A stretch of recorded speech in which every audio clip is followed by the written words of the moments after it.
Good morning, everyone. Good morning. I'm putting in some money for one of the grandparents who couldn't quite get it to their kid.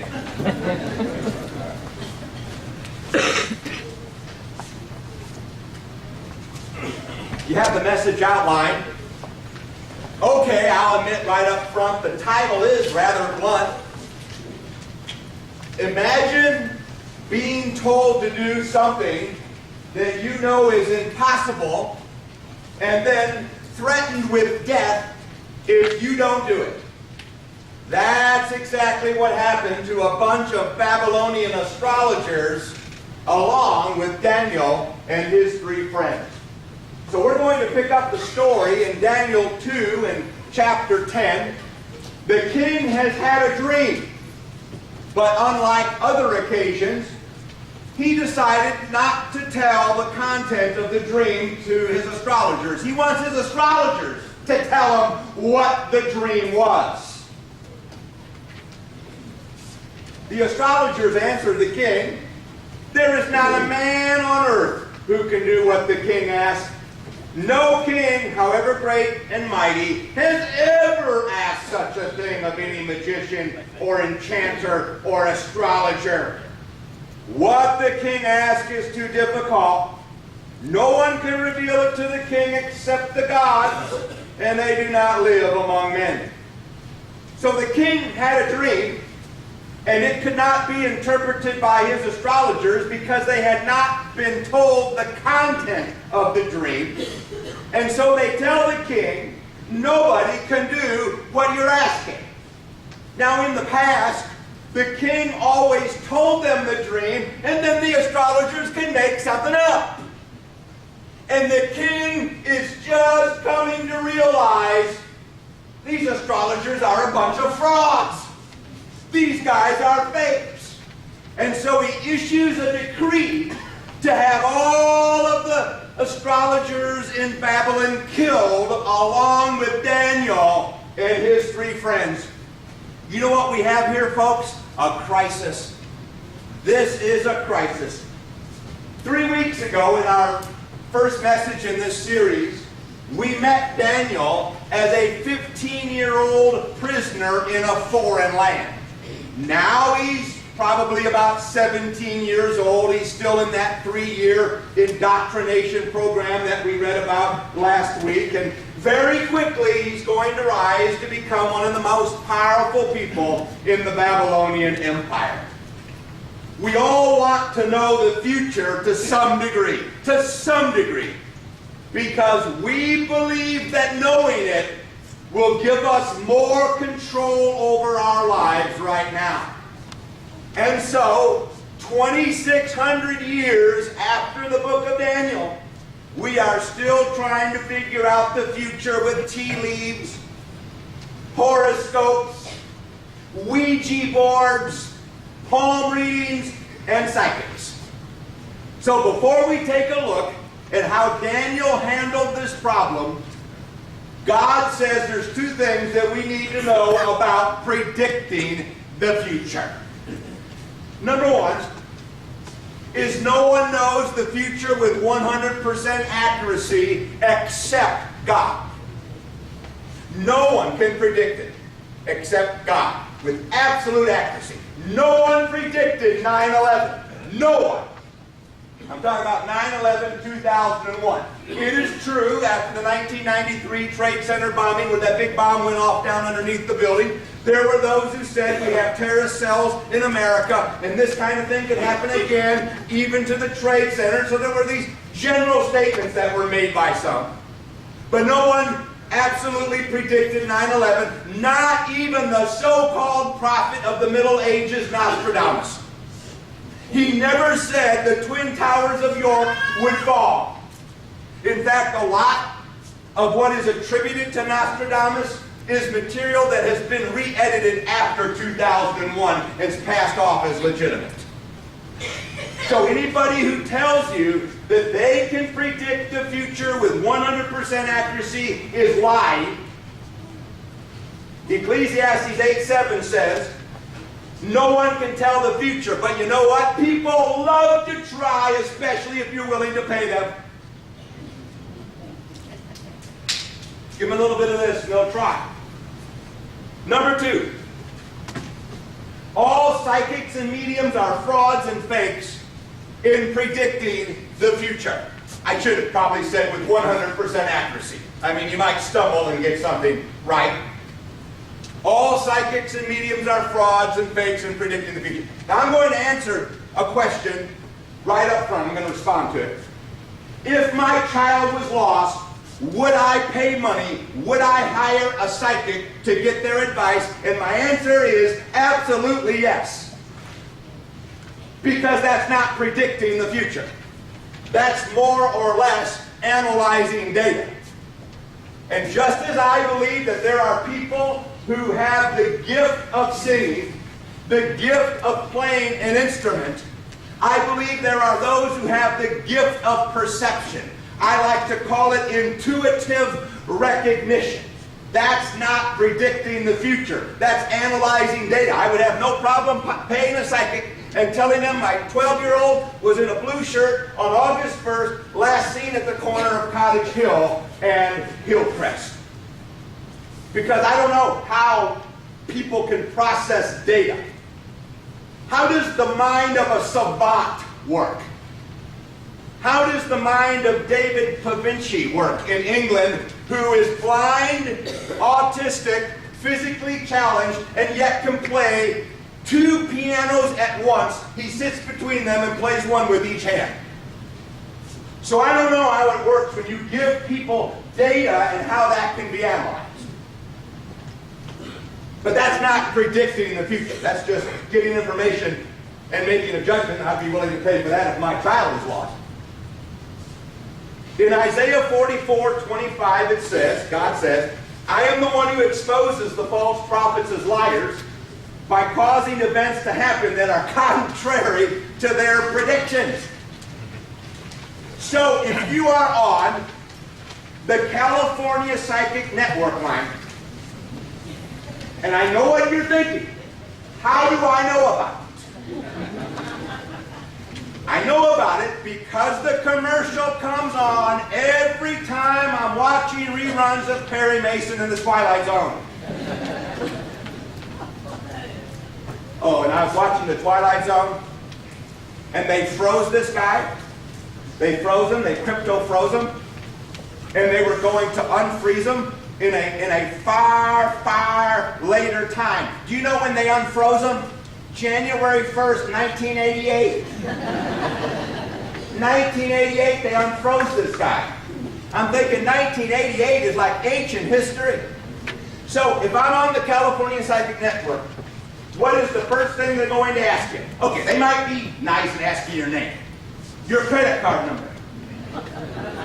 That's probably going to be up towards the top 2 or 3 things that they ask you in the first minute. So I'm going to have my credit card out, and I'm going to say it's right here on the table next to me. Why don't you go ahead and read those numbers, and I'll tell you if they're accurate. And if you get them exactly, I will pay for 30 minutes of your psychic advice. You can get my credit card number right.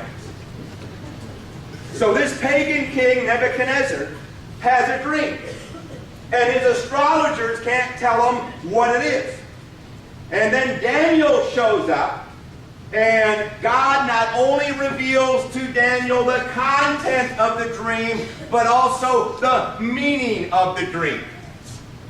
And as I mentioned in the first message, I'm not so interested in the miraculous ability that God gave Daniel to know and interpret the dream.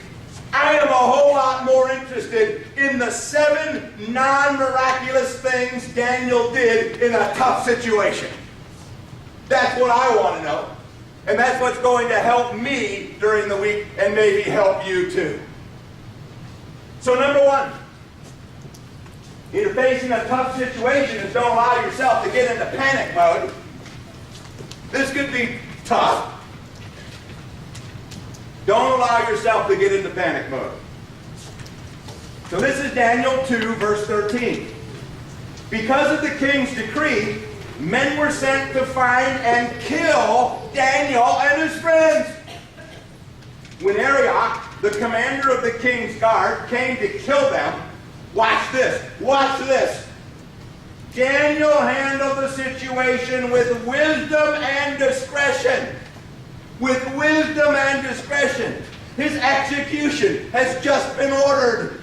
And he handles it with wisdom and discretion.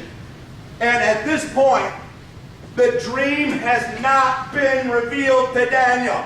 He does not know the dream. He doesn't know that God is going to reveal the dream to him. Yet, he handles the situation with wisdom and discretion. So try not to get into panic mode. Number 2 is learn the facts and motivation behind the request.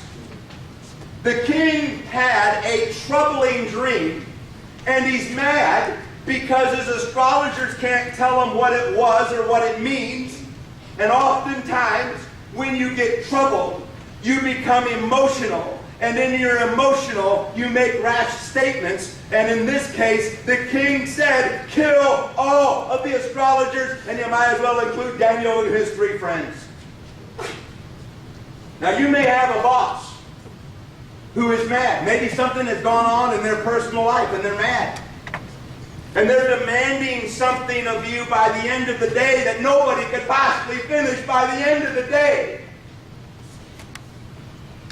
So in 2:15, Daniel asked Arioch, he's learning the facts, folks. Why has the king issued such a harsh decree? What exactly is going on? So Arioch told him all that had happened. Daniel got the facts. When you're facing a tough situation, you have to get the facts.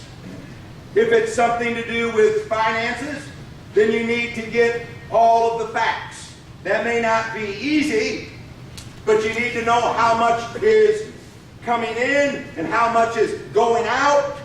Get the facts. So learn the facts and the motivation behind the request. And then number 3, the third thing is request more time to create a solution. Request more time to create a solution. The boss says, get this done today, but it's impossible for you to get it done today. Could you ask the boss for more time in order to create a solution? When a boss or someone over you is in a crisis, they may not be thinking logically, and they may end up making some rather unrealistic demands. So in Daniel 2:16, Daniel went at once. He wasn't wasting any time, right?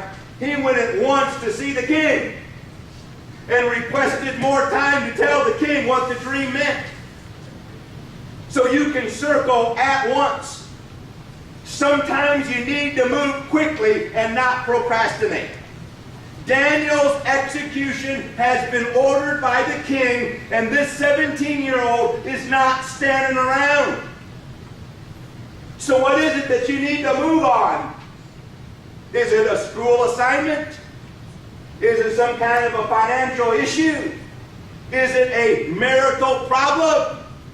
Just remember, time does not heal all wounds. Time makes them worse. Wouldn't it be nice if that saying were true? Time heals all wounds. Then you could just sit in a chair and wait. And it would heal itself. I think I'm going to spend a Sunday talking about some of these adages that we've been taught in our culture that really aren't true. Like sticks and stones can break your bones, but names will never hurt. What? Names hurt more than sticks and bones. I would rather you punch me than ruin my reputation. Well, of course, I'd probably knock you out. You'd just be gone. Listen, I can get over you punching me more than I can get over the reputation thing. So, when you have a difficult situation, you have to be ready to move against your fears. And you're never going to be able to talk yourself out of fear, by the way. You can't talk yourself out of fear. All you can do is move against it. After Moses died, Joshua became the chief guy, the one who would lead the people across the Jordan River into the promised land. And was Joshua fearful? 4 times in the first chapter of the book that's named after him, God said, be strong and courageous. So if you're facing a difficult situation, you don't need to get into the panic mode. You need to learn all of the facts that you can. You need to see, can you get more time to create a solution? And you need to move quickly against your fears. And then number fourth thing you do is ask your godly friends to pray for you. Ask your godly friends to pray for you. This king is about to kill all of his astrologers and magicians and enchanters, including Daniel and his 3 friends. So what does Daniel do after he finds out about the execution order that has been issued? Daniel 2:17. He decided to call the small group together. Yes, the small group. Then Daniel went home and told his friends, Hananiah, Mishael, and Azariah, their Hebrew names. He urged them to ask the God of heaven to show them his mercy by telling them the secret, so they would not be executed, along with the other wise men of Babylon. So here's the question I have in application. Do you have people you are comfortable praying with? Everybody faces seemingly impossible situations. And when you are facing a crisis, who you gonna call? Ghostbusters? We have small groups, Bible classes, and you don't necessarily need 25 people praying for you, maybe 5 trusted people. Daniel has asked his friends to pray. And what is so interesting, and we'll read about this a little later, is Daniel does not just want to save himself and his 3 friends, he wants to save the pagan astrologers too, even though he doesn't agree with them. What a guy! What a guy! You want to know the mark of maturity of a Christian? It's when you are concerned about the people in your life who have a different religion than you, who have a different worldview than you, who have a different lifestyle than you. Are you concerned about them? Do you love them? Then number 5 is expect God to answer your prayer. Expect God to answer your prayer. He may not answer it as immediately as he answered Daniel's, but you know what? That's really beside the point. The point is that we need to have the same level of expectation when we pray as Daniel did. Now, when the Lord decides to answer it, that's his business. May not be quite this fast or this dramatic. But when you go into prayer, do you have that same urgency and expectation as Daniel and his friend? In 2:19, Daniel 2:19, it says, during the night, the mystery was revealed to Daniel in a vision. Then Daniel praised the God of heaven. So I think there's a couple of points we can make in application. Number 1 is be prepared to pray into the night. If you're not praying about it regularly, then it's probably not that important, because prayer often reveals what is important to us. Now, in context, if you are being threatened with death, you're probably not going to have a whole lot of trouble praying into the night. Am I right? If you find out somebody has the execution has been ordered on you, we probably won't have any problem praying until 1:30 a.m. Beyond that, are there other things that we should be willing to pray for extensively and heartfelt? Or is it just for our own self-preservation? And then the second thing is, when you're facing a difficult situation, is praise God. Praise God. Praise God. Daniel said, praise the name of God forever and ever, for he alone has wisdom and power. So what is the big deal with God's name? Old Testament and New, we're told to praise God. What's the big deal? In the Big Ten, one of the Big Ten, I'm not talking about the football conference, the Big Ten. I'm talking about the Ten Commandments. We're in church, folks. When I say the Big Ten in church, I mean the Ten Commandments. One of them is do not take the name of the Lord in vain. In the Sermon on the Mount, in the Lord's Prayer, it starts off, hallowed be your name. In the Great Commission, it says, go and make disciples of all nations, teaching them to observe all that I've commanded you. In the name of the Father, baptizing them in the name of the Father, the Son, and the Holy Spirit. So what is the big deal with God's name? It represents His perfect character, which He wants us to always honor and respect. So He said, praise the name of God. And then 3 is honor God for His sovereignty. We can honor God for His sovereignty, that is, for His ultimate control over the world. This is Daniel 2:21. He controls the course of world events. He removes kings and sets up other kings. He gives wisdom to the wise and knowledge to the discerning. He reveals deep and mysterious things and knows what lies hidden in darkness. Though He Himself is surrounded by light. Do you see that last phrase? Though He Himself is surrounded by light.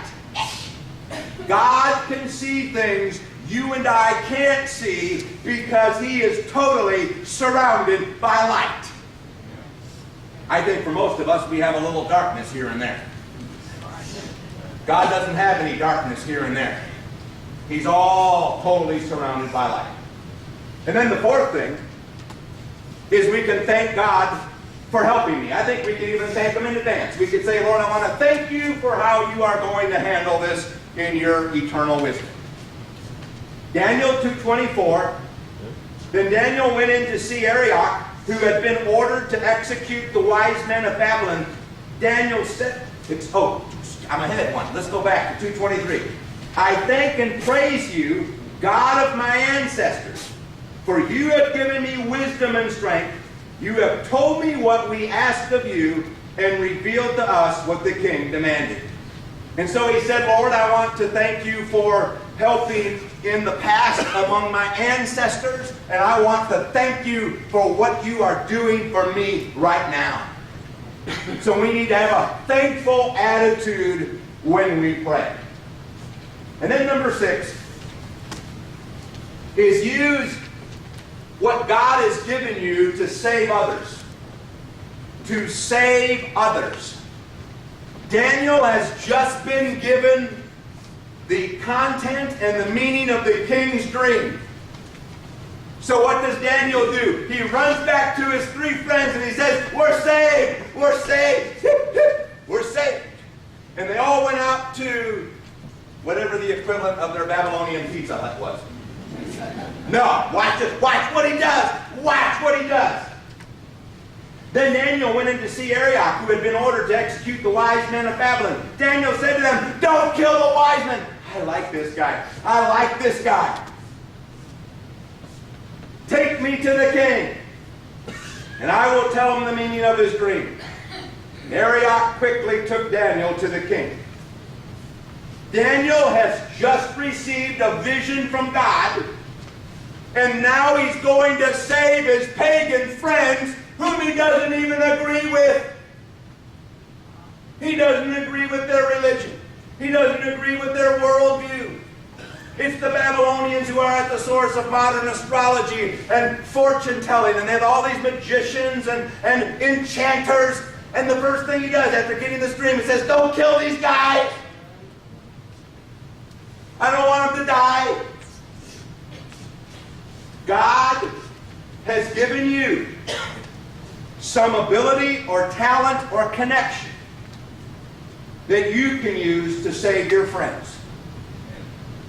May not be quite as dramatic as in the case of Daniel, but it may be a connection at work. Maybe somebody you can help in some way. Maybe they see your Christian lifestyle every day at work, and they're curious. Why do you live the way you live? So use what you have to save others. And then number seventh thing is point people in the direction of God. Point people in the direction of God. I love this statement. Daniel replied, "There are no wise men, enchanters, magicians, or fortune tellers who can tell the king such things." Yes, king, they are all fake. But there is a God in heaven who reveals secrets. And he has shown King Nebuchadnezzar what will happen in the future. Now I will tell you your dream and the visions you saw as you lay on your bed. This has to be one of the greatest phrases or statements in the entire Bible, but there is a God in heaven. And you have to have the "but" on there. I mean, you can say there is a God in heaven, that's true. But when you say, "but there is," it's contrasting what has just happened before that. Your life may be on the skids right now, but there is a God in heaven. You may be up to your eyes in alligators, but there is a God in heaven. You may be sinking deep in guacamole, but there is a God in heaven. Now, I am not suggesting you are going to get the same deliverance from physical death as Daniel and his friends did. Daniel lived under a different agreement with God that we do not live under today. But I do believe that God will preserve your faith, and He will give you opportunities to share that faith with others. So no matter what is going on in your life, no matter how difficult it is, in one sentence, do not give up your faith in the Lord. Keep going. God is going to preserve you to the end.